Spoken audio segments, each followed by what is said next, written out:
Melati kuntum tumbuh melata, sayang merbah di pohon cemara. Assalamualaikum mulanya kata, saya sembah pembuka bicara.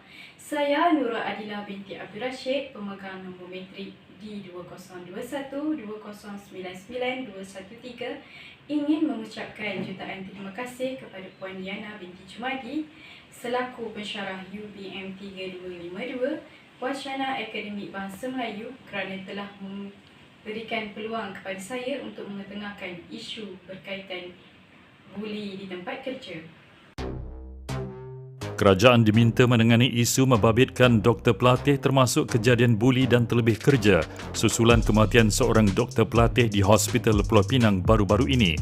Timbalan Ketua Menteri Pulau Pinang P. Ramasamy menegaskan polis patutnya tidak mengklasifikasikan kes berhubung kematian doktor pelatih berkenaan sebagai mati mengejut, malah perlu melaksanakan siasatan menyeluruh punca kepada kematian itu. Doktor pelatih berkenaan dipercayai terjatuh selepas 3 minggu bertugas di hospital berkenaan. Pada Disember 2020, seorang doktor pelatih di hospital sama meninggal dunia 3 minggu selepas dia berhenti. Sementara itu, Exco Kesihatan Negeri Nurlela Arifin mendakwa ahli keluarga yang pernah menjadi doktor pelatih terbabit dalam 27 kemalangan kereta akibat keletihan kerana terpaksa bekerja dalam tempoh yang panjang. Dalam perkembangan sama, Pengarah Kesihatan Pulau Pinang Dr. Ma'aruf Sudin berkata, bedah siasat telah dilakukan oleh Jabatan Forensik Hospital Pulau Pinang dan laporan akhir akan dikemukakan kepada polis untuk membantu siasatan dan memohon kerjasama semua pihak agar tidak membuat sebarang spekulasi dan menyebarkan maklumat tidak sahih mengenai kejadian ini.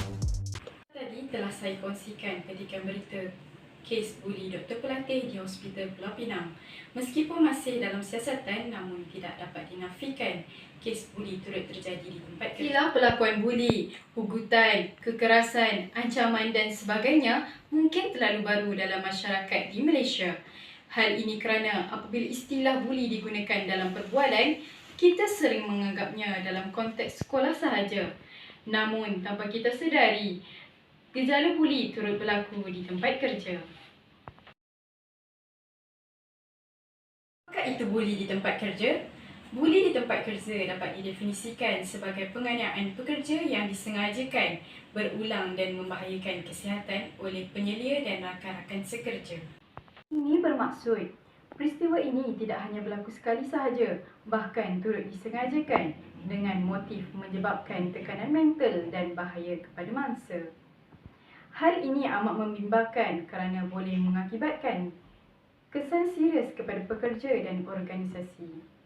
Pekerja yang dibuli dengan teruk pula boleh mengalami pelbagai masalah kesihatan seperti kemurungan dan gangguan mental. Apakah pula bentuk buli di tempat kerja? Buli boleh berlaku secara langsung dan tidak langsung. Buli secara langsung adalah berteriak, penghinaan secara lisan ataupun bertulis, pengecualian sosial yang disengajakan dan gangguan terhadap barangan peribadi. Manakala, buli secara tidak langsung pula adalah sabotaj kerja orang lain, gosip ataupun sindiran dan tuntutan kerja yang melampaui batas. Apakah tindakan anda sebagai mangsa buli di tempat kerja? Terdapat 4 tindakan yang wajar diambil. Pertama, jangan sesekali berdiam diri. Bertegaslah dan nyatakan kepada si pembuli bahawa tingkah lakunya itu tidak dapat diterima dan perlu dihentikan. Kedua, dokumentasikan peristiwa yang terjadi sekiranya tindakan pertama tidak diendahkan. Hal ini dapat dijadikan bukti sekiranya anda ingin mengenakan tindakan undang-undang kepada si pembuli. Yang ketiga, ambil tahu hak anda sebagai pekerja melalui polisi, prosedur dan peraturan syarikat. Hal ini dapat membantu anda untuk menentukan tindakan yang tepat bagi menangani masalah ini. Tindakan keempat, jalan terakhir, keluarlah daripada persekitaran toksik yang boleh menjejaskan kesihatan mental anda. Ini kerana dengan terus bekerja di persekitaran yang sama akan memburukkan lagi keadaan fizikal dan psikologi anda. Tindakan ini bukan bermaksud anda lemah, tetapi anda berani keluar daripada situasi yang memenjarakan diri anda.